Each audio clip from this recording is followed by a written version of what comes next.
What's up everybody? Welcome back or to the channel. So today I'm going to be showing you how to change the door actuator on your Corvette C6. Now just a real quick backstory. I put my Corvette in the shop the other day to have the transmission fluid changed. So I got all that done. When I came home, I noticed that I couldn't get out the driver's side door. It no longer worked, so I had to use the manual latch. So playing around with it back and forth, doing a little trial and error, I pretty much came to the conclusion that my door actuator went bad. Now, I'm not 100% sure, but I'm pretty sure. So I started looking online, comparing prices on the door actuator, and a lot of the prices did vary. So I seen new ones upwards of $300. I've seen used ones in the $200 to $150 range. For the driver's side, of course. Now the passenger side is always a little bit cheaper than the driver's side. Why? I don't know. Probably because the driver's side is the one that gets used more often and is usually the one that goes out first. Maybe that's it. I'm not sure. But either way, I did some comparing and I ended up coming across a really good deal on eBay. So I reached out to the seller, we talked a little bit back and forth, and what I found out was this guy on eBay sort of has what I would call more of an exchange program. So how it works is he was selling the driver's side door actuator. These are OEM refurbished parts, okay? And he was selling the driver's side actuator for around $149, which I thought was pretty good. And after looking at the reviews, everybody had great reviews on this guy and were so happy with their purchases, I figured why not? So I ended up looking through the details a little further and emailing the guy back and forth and found out that he actually offers a lifetime warranty on this part as long as you ship him back your broken part. So if you have a broken door actuator, you buy his actuator that he already refurbished, which is an OEM part. It's just refurbished. So what happens is you buy the refurbished part off of him, it shows up, then you ship your old broken actuator back to him and you get a lifetime warranty on the refurbished part, which sounds good to me. So that's what we did. I placed the order, it showed up within a couple days. I just got it in today and we're gonna dive in and I'm gonna show you how to get this done. So let me take a minute to show you what I'm working with first. Okay, so here's my car. Now, if I take my remote, and you can see maybe the red dot here through the window maybe. There, so as you can see, it still works. So when you hit the unlock button, now listen, you can actually hear the motor trying to work and you can see the window come down and come back up, watch.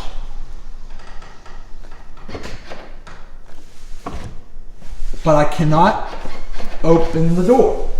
Now if I come to the back of the vehicle, hit the unlock button, I can reach under, hit the little pad. Trunk works perfectly fine. Come over here to the passenger side. Perfectly fine. Come back over here to the driver's side door. Nothing's working. So what you have to do is, in this situation, if you're outside the vehicle and you can't get in, obviously you can go around to the passenger side and crawl through, or you go back into your trunk. Right over here is the latch, so reach in and grab it. Okay? Door opens up. Okay? Now if you're ever in a Corvette, and I'm sure many of you already know this, or at least I hope you know this, but in case you didn't, you can get into your doors with this latch right here. You can also get out of the car by this latch right here. All you gotta do is grab this latch with your finger, lift it up, and it manually releases the latch and opens your door. So in case of an emergency and you're in the vehicle and your actuator goes bad, you can actually pull that manual lever, the door pops open. Or if you're outside the vehicle and you're trying to get in and you have access to the trunk, you can pull that lever there. Now, let's say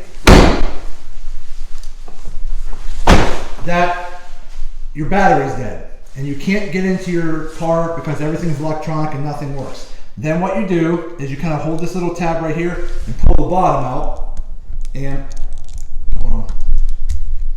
so like that. you can expose the key, which looks like that. Then what you can do is underneath the vehicle, usually to the left of your pad. You can't see it because it's too dark, but the pad here is right here. Right to the left, you see that little slot? That's where you want to stick your key. Take your little key, shove it in there. There you go. And voila. The hatch opens up, access to your latch. You can get into your car even with a dead battery. So I just wanted to point that out real quick, just in case some of you were not aware of how to do that. So let's get back into the car actually. Okay, pull the latch again. Okay.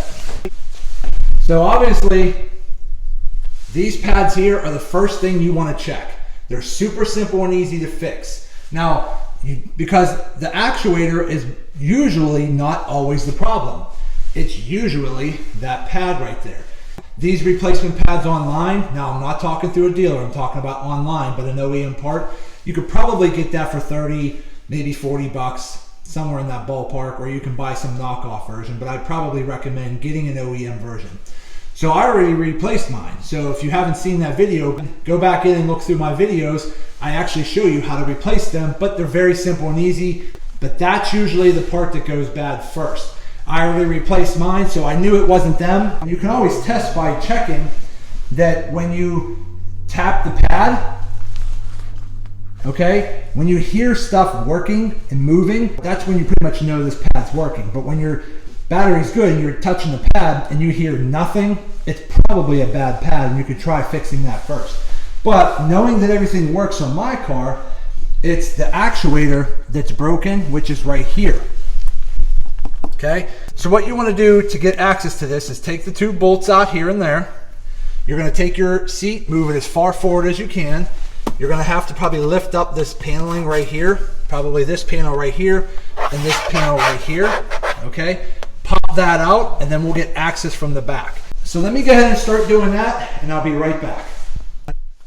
Okay, so I went ahead and I lifted the bottom piece right here. I lifted that up. There's actually a plug right up at the edge here. Lift that up. Now, be careful, okay? You're gonna probably need some kind of tool because I actually cracked mine right here. So just be careful. My mistake, I'll just have to buy a new piece of paneling here. So again, I made a mistake and I didn't use the tool. I just tried to pry it with my hand and I cracked mine. So I'll fix it or I'll just replace that, no big deal, but be careful with that. But to get this part off right here, once you pull that plug out, then you want to push this panel that way towards the passenger side, because there's actually, it looks like this. So those plugs there. So when you push it towards the passenger side, they pop out and unplug. Okay? Then this is what I want to show you here. So right here, it's like a sticky tape. You want to basically peel this back. Take those two torque bits out, which I believe is a T15. So take those two torque bits out, take your paneling off, peel back this plastic, and then this unit slides right through. So let me go ahead and do that, and I'll be right back. Okay, so I went ahead and just peeled it from the back towards the front. Now this bottom cable and the top cable goes to your manual latches from the trunk and down here at the floor.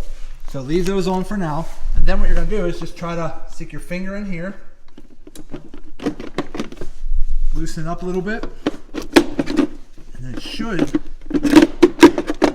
there we go, slide out right there. So that's the door actuator right there. And then what you want to do, this red tab, just get a little screwdriver and kind of lift it up. And once you lift that up, straight up like that, then you can actually unplug the unit just like that. Leave that be. And then these cables right here, looks like they just screw on.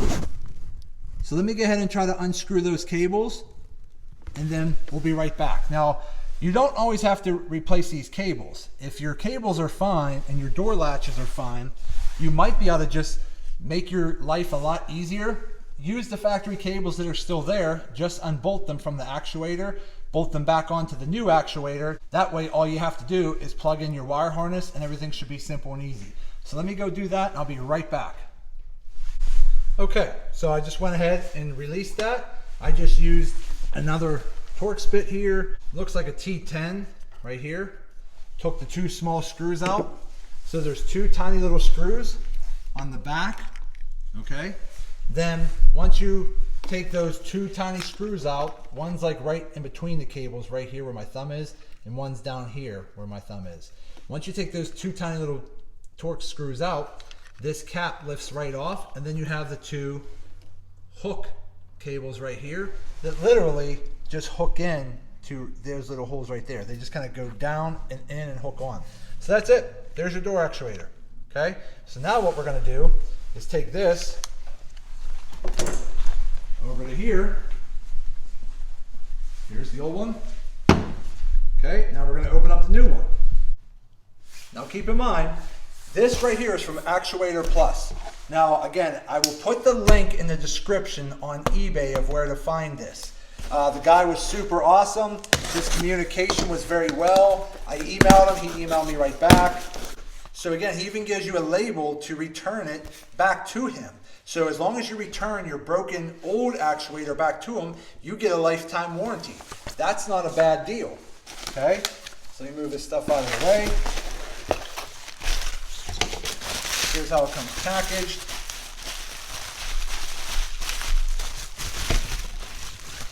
There we go. Move this stuff out of the way. Look at that. So again, this is the new actuator here. It looks basically just like the other one. Here's the new one. Here's the old one. The new refurbished OEM parts right on top. So again, same exact thing, identical. It's going to have an identical fit because it is an OEM part. So what I'll do is I'll set my old one off to the side. It looks just in the same condition as mine. So it's not like it's all beat up and scratched up and dented and bruised. It looks like an OEM part. And it is an OEM part. It's just a refurbished one. So let's go ahead and get this installed on the car and see how it works. Okay, so we're back. Here is the new refurbished part here. Now, I did have to take this arm right here where my thumb is. It just pops right off like this. You just line it up and it pops right off. The new refurbished part didn't come with that part, so I just put in my old one, which was super easy. So what you do is you line it up just like that, and then you put your cables through these 2 holes right here and there. Okay, so let me go ahead and do that and I'll be right back.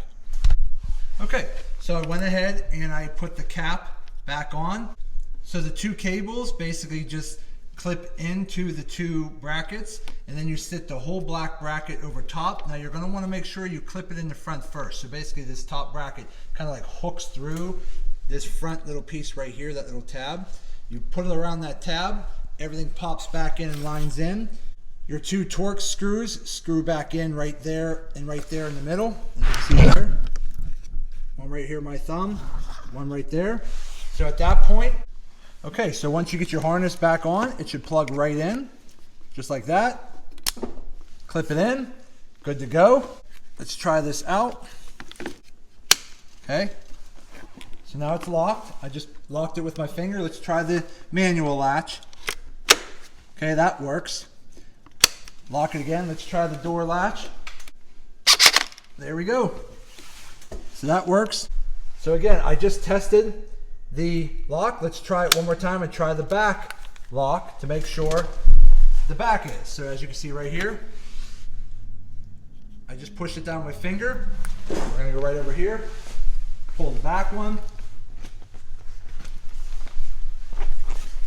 and it's unlocked. So now we tested it. So now we got the new replacement actuator hooked up, got the cables replaced, we got the harness back on, we tested the mechanical lever here, we tested the mechanical lever in the back, and we tested the door lever. So let's go ahead, put everything back in, get it mounted in, get everything back in, and we'll test it out at the very end. So I will be right back in a minute. Okay, so we are back. Got the actuator slid back in from the back. I covered it back up with the OEM sticky tape, got all that back the way it was, put all my paneling back on. Everything was good to go there. Everything's screwed down nice and tight. So let's try it out. Let's shut the door. Now make sure your lock is open like that, not down. Make sure it's up, okay? That way you're not slamming your door shut. So let's go ahead and try it. Here we go, moment of truth. Boom, done. Let's go ahead and shut it again. Let's try the back. Where's my lever there? Ready? Done. There it is. Let's try it one more time. All right, well there it is. So that actually was the problem. It was my actuator that went bad. I did not think it was the pads because I've already replaced those. So taking that out was super simple and easy. It works like a charm. It went in just the way it came out. I can't complain. Again, it was more than half the cost of a new one. And again, all I gotta do is ship back the old one, which is right here. Throw it back in the box, use the supplied label it came with, stick it back in the mail. Once he gets it, he probably sends you an email and lets you know that they received the part and that your lifetime warranty is now active. So again, I'm super happy with that. Again, nobody likes to pay top dollar for replacement parts for their vehicle.